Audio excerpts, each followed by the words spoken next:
இப்போ கமர்தனோட அக்காவும் ஃப்ரெண்டும் 2 பேருமே திவ்யா கிட்ட நீ பேசின வார்த்தைகள் தப்பு அப்படின்னு சொல்லிட்டு போயிருப்பாங்க. அதனால அவங்க போன உடனே கமர்தன் வந்து திவ்யாவை கூப்பிட்டு, திவ்யா நான் உங்ககிட்ட பேசினது ரொம்ப தப்பு திவ்யா, சாரி அப்படின்னு சொன்னார். சொன்னோடனே திவ்யாவுக்கு அவ்வளோ சந்தோஷம். உடனே இப்போ வந்து நேராக போய் ஹக் பண்ணிட்டாரு. நான் அந்த சீனை கொஞ்சம் கூட எதிர்பார்க்கல. ஏன்னா திவ்யா எப்போவுமே யாரையும் அவ்வளோ சீக்கிரம் ஹக் பண்ண மாட்டாங்க.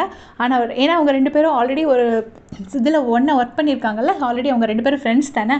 அதனால ஹக் பண்ணுறாரு. ஹக் பண்ணிவிட்டு என்ன சொல்கிறாருன்னா, நான் உன்னை ரொம்ப கஷ்டப்படுத்திட்டேனா அப்படின்னோடனே, ஆமாடா அப்படின்னு சொல்லிட்டு சிரிக்கிறாங்க. சிரித்த உடனே சொல்கிறாங்க, நம்ம அங்கே வச்சு சண்டையே போட்டதில்லைல்ல, செட்டில் வச்சு ஒரு நாள் கூட சண்டை போட்டதில்ல, ஆனால் இங்கே வந்து எப்படி சண்டை வருது பாரு அப்படின்னு சொன்னோடனே, ஆமாடா அந்த வீடு அப்படி அப்படின்னு சொல்லிட்டு சொல்கிறாங்க.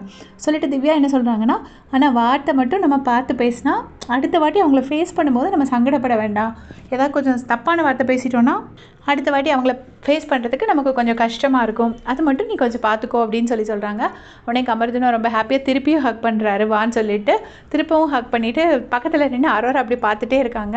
உடனே என்ன அவளை மட்டும்தான் ஹக் பண்ணுவியானோடனே அரோராவையும் ஹக் பண்ணுறாங்க. ஹக் பண்ணோடனே அரோரா சொல்கிறாங்க, உங்கள் அக்கா என்கிட்ட சொல்லிட்டாங்க, அவன் உன் கூட ஃப்ரெண்டாக இல்லைனாலும் பரவாயில்லம்மா, நீ என் கூட ஃப்ரெண்டாரு அப்படின்னு சொல்லி அவங்க அக்கா என்கிட்ட சொன்னாங்க அப்படின்னு சொல்லிட்டு அரோரா சொல்கிறாங்க.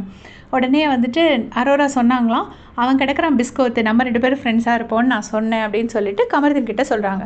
சொன்ன உடனே கமர்தன் வந்துட்டு ஒரு லைட்டாக சைடு ஹக் கொடுக்குறாரு.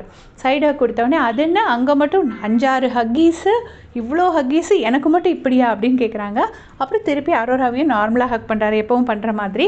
அரோரா அவருக்கு வந்து அவங்க அக்கா சொன்னது மைண்டில் இல்லை, முழுக்க முழுக்க ஃப்ரெண்டு வந்து அரோராவை நம்பவே நம்பாத, ரொம்ப டேஞ்சரஸ் அப்படின்னு சொல்லிட்டார்ல. ஒரு என்ன பிக் பாஸ் அனாலிஸ்ட் ஒருத்தர் வந்தார்ல, அவர் சொன்னதை நினச்சிட்டு இவர் ஏதோ தப்பாக பிடிச்சிட்ருக்காரு கமர்தன். இது வந்து இன்டெரக்டாக அரோராவை அட்டாக் பண்ணாங்கன்னா அரோராவுக்கு தான் ஓட்டு ஏறும் அப்படின்னு நான் நினைக்கிறேன். அதை பற்றி உங்களுடைய கமெண்ட் சொல்லுங்கள். தேங்க்ஸ் ஃபார் வாட்சிங்.